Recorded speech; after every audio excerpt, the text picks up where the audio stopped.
आज हम पढ़ते हैं सुभद्रा कुमारी चौहान के बारे में, जो एक राष्ट्रीय भक्ति से ओतप्रोत और घरेलू जीवन के बारे में जिन्होंने कविताएं लिखी हैं।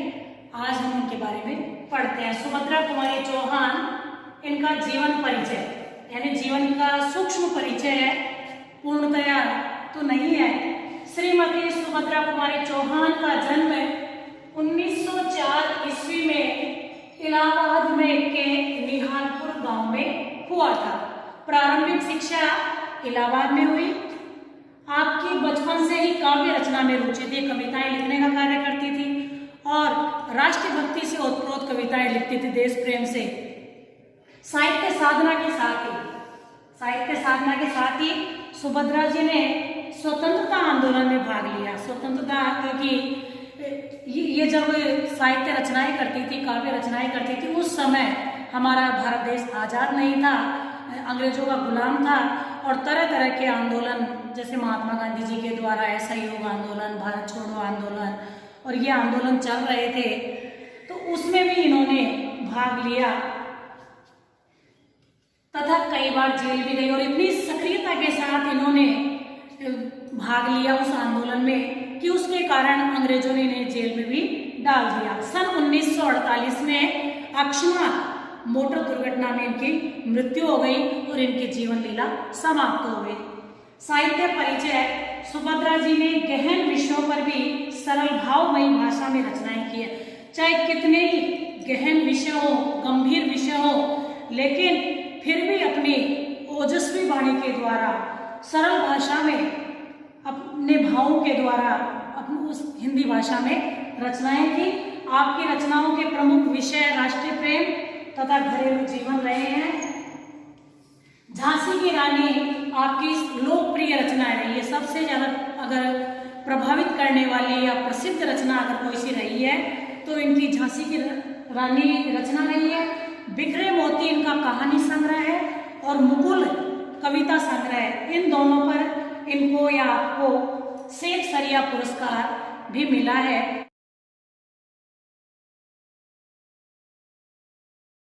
सुभद्रा कुमारी चौहान द्वारा रचित ओज गुण में जोश से परिपूर्ण कविता झांसी की रानी, जैसा कि जीवन परिचय में पढ़ा था कि इसकी जो रचयिता है, कवित्री है, वो सुभद्रा कुमारी चौहान है। इनका जन्म 1904 ईस्वी में हुआ और मृत्यु इनकी मोटर दुर्घटना के कारण अचानक 1948 में हो गई। तो आइए इनकी जो काव्य पंक्तियां हैं झांसी की रानी, उसका पहला पद पढ़ते हैं। सिंहासन हिल उठे, राजवंशों ने भ्रुकुटी तानी थी, बूढ़े भारत में भी आई फिर से नई जवानी थी। गुमी हुई आजादी की कीमत सबने पहचानी थी, दूर फिरंगी को करने की सबने मन में ठानी थी। चमक उठी सन 57 में वह तलवार पुरानी थी, बुंदेले हर बोलो के मुंह हमने सुनी कहानी थी। खूब लड़ी मर्दानी वह तो झांसी वाली रानी थी। सिंहासन हिल उठे, राजवंशों ने भ्रुकुटी तानी थी। ये बात उस समय की है जब हमारा भारत देश गुलामी की जंजीरों में बंधा हुआ था और अंग्रेजों ने हमें गुलाम बना रखा था। तो लोग जब परेशान हो गए, जब राजवंश के जो लोग हैं, राजा महाराजा, ये परेशान हो गए अंग्रेजों से और उनकी गुलामी करते करते, तो उन्होंने सोचा कि इससे क्यों ना मुक्त हुआ जाए। और 1857 में क्रांति की अलग जगना शुरू हुई। तो ये 1857 की क्रांति की बात है कि सिंहासन हिल उठे, राजवंशों ने भ्रुकुटी तान ली थी, अपनी भुएं तान ली थी, क्रोधित हो गए थे क्योंकि वो इतना परेशान करते थे, गुलामी करते करते वो भी परेशान हो गए और उन्होंने आजादी की ठान ली थी। बूढ़े भारत में भी आई फिर से नई जवानी थी।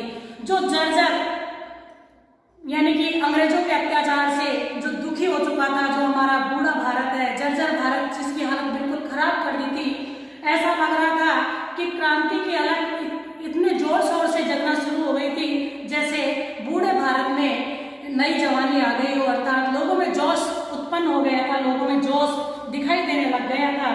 गुमी हुई आजादी की कीमत सबने पहचानी थी और जो खोती थी जो आजादी और जो स्वतंत्रता उनको प्राप्त हो गई थी, जो आजादी उन्होंने खो दी थी, उसकी कीमत, उसका मूल्य अब सबने पहचान लिया था कि आजादी की क्या कीमत है।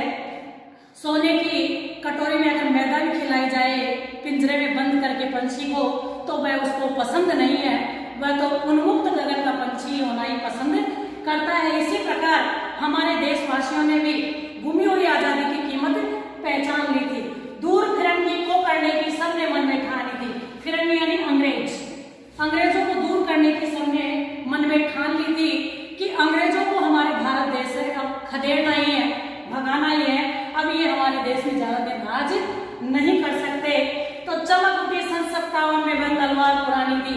जो तलवारें अपनी मयान में रख दी गई थी, वो तलवारें वापस निकल करके और चमकने लग गई थी। और 1857 की क्रांति करने के लिए सभी राजा महाराजा एकजुट हो गए और उन्होंने अंग्रेजों से लोहा लेने की, टक्कर लेने की मान ली कि अब इन फिरंगियों को, इन अंग्रेजों को यहाँ से भगाना ही है। बुंदेले हर बोलो के मुंह, हमने सुनी कहानी थी, खूब लड़ी मर्दानी, वह तो झांसी वाली रानी थी। और इसमें लेखिका कवित्री कह रही है कि ये बात बुंदेलखंड जो प्रांत था, बुंदेलखंड के जो हर बोले थे, जो वहाँ के स्थानीय गायक थे, लोक गायक थे, उनके मुंह से महारानी लक्ष्मीबाई के बारे में सुनी थी कि खूब लड़ी मर्दानी, वह तो मर्दों की तरह लड़ी थी, क्योंकि आखिर में वह झांसी वाली रानी थी। इसमें झांसी की रानी लक्ष्मीबाई की वीरता का वर्णन किया गया है और विशेष रूप से इसमें जैसे सिंहासन हिलना,